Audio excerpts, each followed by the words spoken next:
moi, de mon côté, je vais essayer de vous faire une synthèse de l'amour tel qu'il a été déclamé dans la chanson kabyle, une synthèse qui commence du début du XXe siècle jusqu'à nos jours.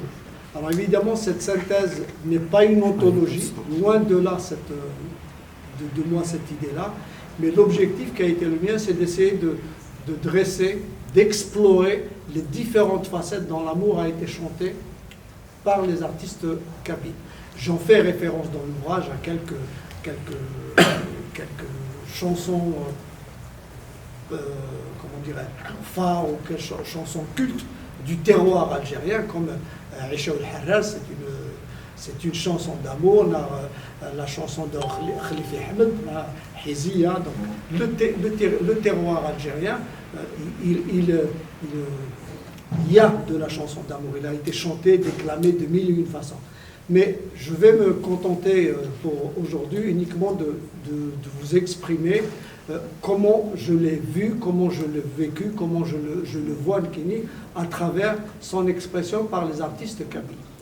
Mais avant de parler de ça, je voudrais rappeler tout de même quelques éléments qui me paraissent importants pour dire que dans la société kabyle, l'acte de chanter, ce n'est pas un acte qui est facile. Il est régi par des lois, par ce qu'on appelle les valeurs.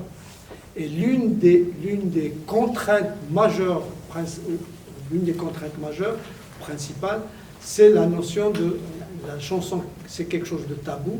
Et puis il y a aussi la pudeur qui gère les relations entre les différents membres d'une société, de la société kabyle. Alors, pour comprendre ça, dans notre société, l'individu, quel qu'il soit, homme ou femme, ne peut pas chanter ou ne pouvait pas chanter. Et je pense que jusqu'à maintenant, il ne peut pas chanter n'importe où, n'importe quand et n'importe où. Les femmes chantent, où est-ce qu'elles chantent, où est-ce qu'elles chantaient, où est-ce qu'elles continuent à chanter. Je ne parle pas des artistes professionnels, hein, mais la femme kabyle, elle chante où? Elle chante dans les fêtes, elle chante à la fontaine. Pourquoi la fontaine? Parce que c'est un lieu destiné essentiellement à la femme.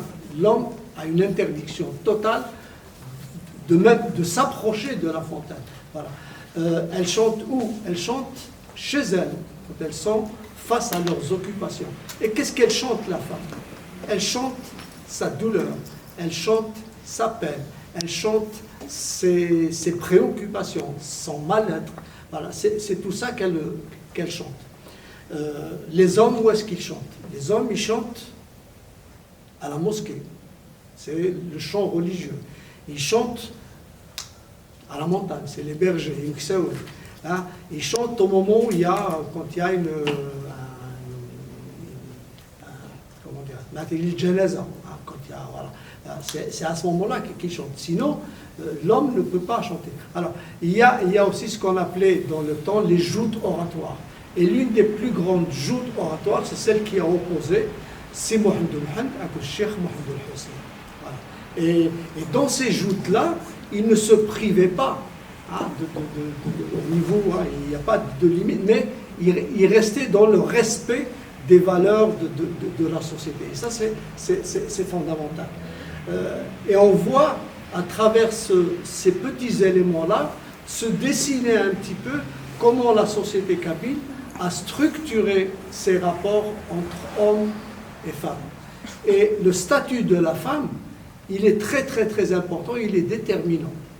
Pourquoi je dis ça? Parce que dans notre société, la pudeur, elle est présente, elle est permanente. Il y a le respect de l'autre. Un homme ne peut pas dire à sa femme « je t'aime » devant tout le monde.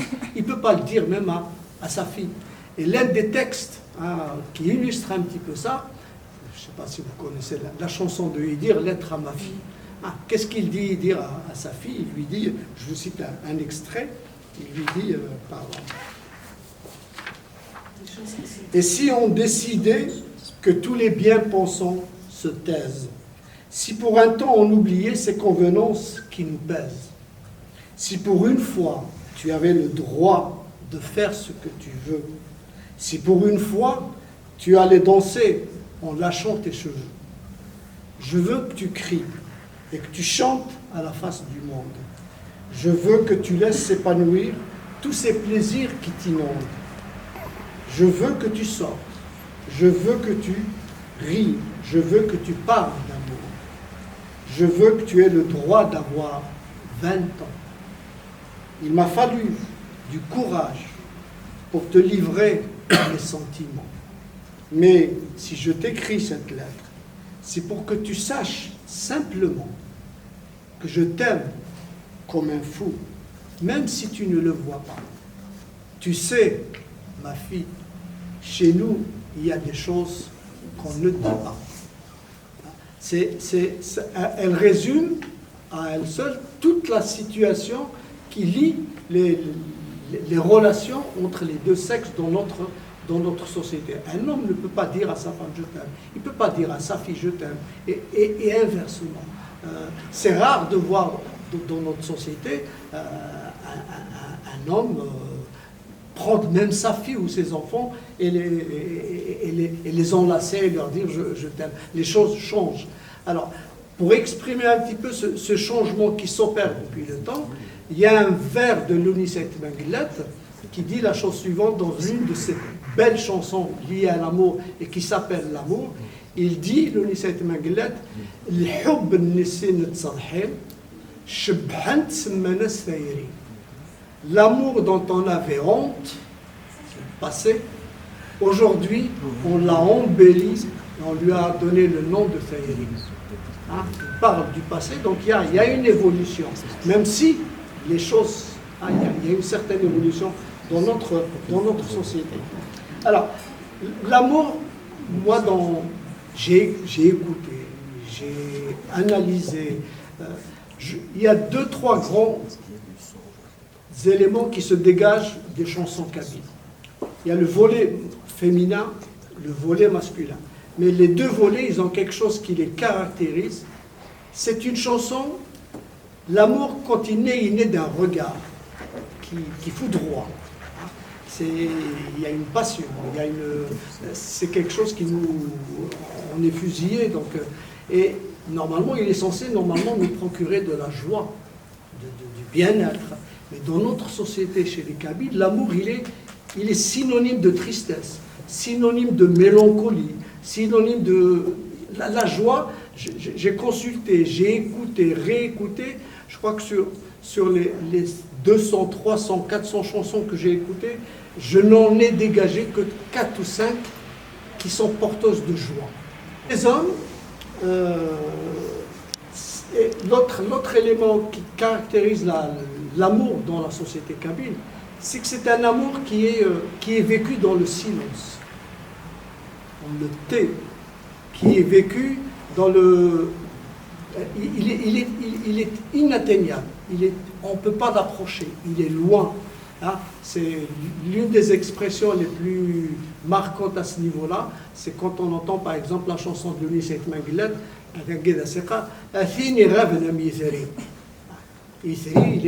il est loin de nous, donc c'est quelque chose qu'on n'approche pas, il est loin. L'amour, il est sublimé, hein? Il est caché. Hein? On ne peut pas le dire, on ne peut pas l'exprimer. Et chez les hommes, on distingue deux, trois, alors on va dire de grands moments. Il y a une grande partie des chanteurs qui ont chanté cet amour de façon la plus simple, mais aussi dans le respect total des valeurs de la société. On n'écoute pas Sherif Khaddam de la même façon qu'on écoute Cheikh Al-Hasnaoui. On n'écoute pas Ait Menglet de la même façon qu'on écoute Zimou, hein, les nouvelles chansons. Ait Menglet, c'est quelque chose qui peut s'écouter. Et puis, pour resituer encore un petit peu les choses, Zik, dans la société kabyle, qu'est-ce qu'on écoutait comme chanteur? On écoutait essentiellement Slimane Azem. C'est lui qui était l'un des premiers chanteurs à être rentré dans les foyers kabyles. Pourquoi? Parce que Slimane Azem, il n'a pas chanté l'amour. Slimane Azem, il a chanté l'immigration, il a chanté la séparation, hein, de l'être aimé ou des êtres aimés qu'on a laissés au village et toutes ses conséquences. Il a une chanson, Atasa Isvarar, qu'il partage avec Bahia Farah, mais il n'a pas chanté l'amour. Idir n'a pas chanté l'amour. Idir, il a chanté son amour de la femme en général, et plutôt son affection, hein, dans sa chanson Athoulaoui. Chérif Khaddam, il a chanté l'amour, mais de façon acceptable, il est dans le respect des valeurs, même s'il y a des images, voilà. Mais quand on prend Cheikh El-Hasnaoui, quand on prend Amar Shakal, qui est-ce qui connaît Amar Shakal? Amar Shakal, c'est l'un des premiers à avoir enregistré. Sa première chanson, elle remonte à 1929. Amar Shakal, il parle des atours de la femme. Il parle des atours de la femme et elle lui dit à un moment donné, donc il s'adresse à cette jeune fille, il est amoureux d'elle et tout, une certaine zayid. الناس الخريفي ورعاد يبوي الخريفي ورعاد يبوي et puis elle lui dit si tu as un remède pour que mes pommes ou mon fruit puisse croître et atteindre sa croissance, je suis preneur. C'est très fort comme ça s'écoute pas ça. Cheikh Al-Hasnaoui c'est pas quelque chose qui s'écoute devant son père ou devant ça ne s'écoute pas. Et pour illustrer aussi tout ce rapport qu'on a à l'amour, à cet amour qui est caché, que l'on ne doit pas montrer devant les autres, dans la société, quand la femme elle est seule,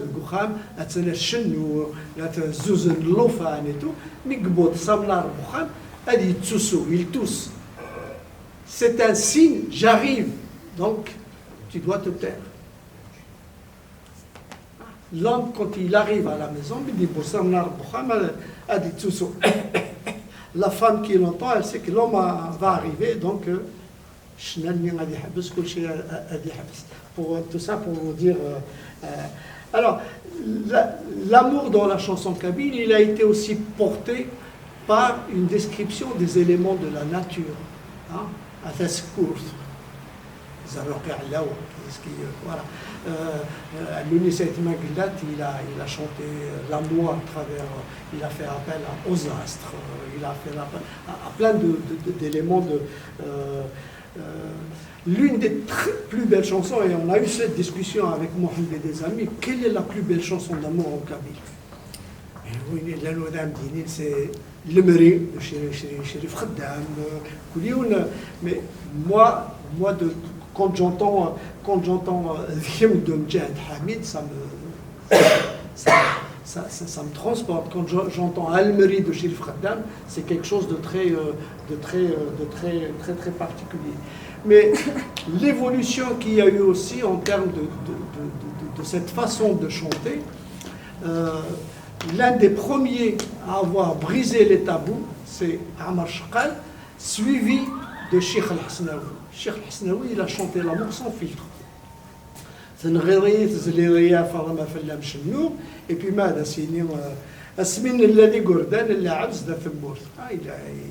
tout le monde sait que cet amour, il est là. Hein.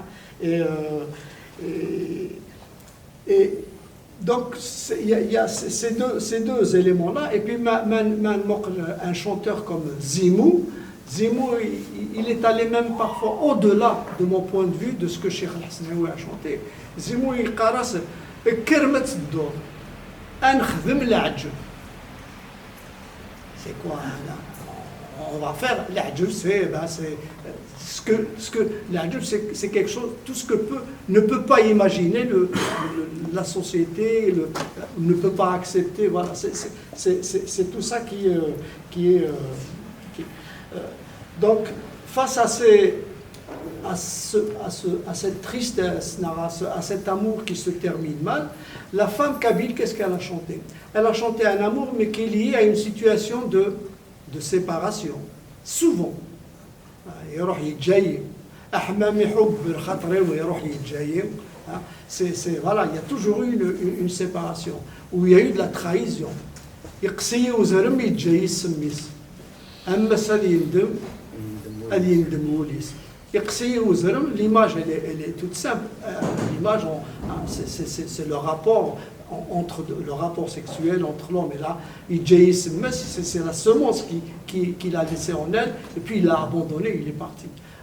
ملكة دمران بعد سنين فكيرك الصورة مذول ريد ديالها تلاقي ما تشد الحمالة تلاقي تسنومي. C'est fort comme image, on est dans le... Voilà. Et c'est toute ce mal-être, c'est toute cette séparation, c'est toute cette tristesse qui est provoquée par une séparation, une trahison, qui a été chantée et portée par les chanteurs. Je vous ai dit que dans tout ce que j'ai écouté comme chanson, j'ai dégagé 4-5 chansons qui parlent de joie. Hassan Abbasi قرا سن الفرح. Ils sont là, les deux amoureux, ben, leur amour a trouvé une solution, une issue positive. Les parents ont finalement accepté que leur liaison aille jusqu'au bout du mariage. Kamel Hamadi قرا ديسين مي فرق ديال الجنان. الجدة مشطوح وين عزيزن إديوسان يزار بابا ملال نتوالن يخلفي يد المحيطة. C'est du positif. Zdek Moulud يقرا سينا حملة. Il va jusqu'à lui décrire un jardin, un paradis avec des figues, il lui décrit un paradis. On ne trouve pas beaucoup de chansons. Et le travail qui a été le mien aussi, c'est de dire, j'ai essayé de comparer les périodes. Alors, j'ai trouvé les éléments de comparaison entre périodes. Cheikh Al-Hasnaoui d'Amashkal, on est à la période d'avant les années 60, 50, où ils ont chanté l'amour de façon sans filtre, sans rien du tout. Dans les nouvelles générations, Zimou, ils l'ont fait partie. J'ai parlé de ce qu'il a dit, mais on peut trouver aussi Brahim Tayyib. Brahim Tayyib ben كذا سيدنا انتس ما تبغى بغات الجوارح بغات تفاسدي. On est dans le rapport intime de deux personnes qui s'aiment, donc les tabous sont brisés. Chérif Khaddam, on est dans des images, dans de la métaphore, voilà, c'est quelque chose de doux, qui s'accepte. Hein. Bahia Farah et Malika Domran, ce sont deux générations différentes. Bahia Farah, elle dénonce quelque chose. Et Malika Domran,